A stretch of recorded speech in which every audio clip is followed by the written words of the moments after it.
Masa pencocokan dan penelitian data pemilih akan berakhir pada tanggal 14 Maret.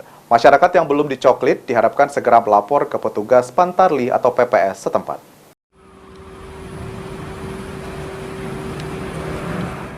Masa pencocokan dan penelitian data pemilih atau coklit akan segera berakhir pada 14 Maret.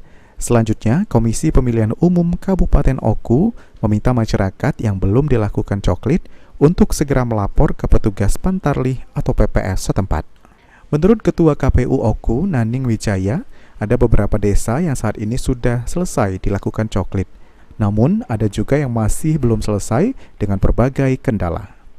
Salah satunya pindah alamat, sehingga jika masih ada warga yang belum tercoklit, segera melapor ke petugas Pantarli dengan membawa KTP dan kartu keluarga agar bisa dicocokkan sesuai dengan data pemilih yang ada. Nanti bila masyarakat belum terdaftar dalam daftar pemilih, bisa diakomodir, dicek KTP-nya dan KK-nya. Pantarli yang hari ini sedang bekerja, sedang berjalan mencoklit daftar pemilih.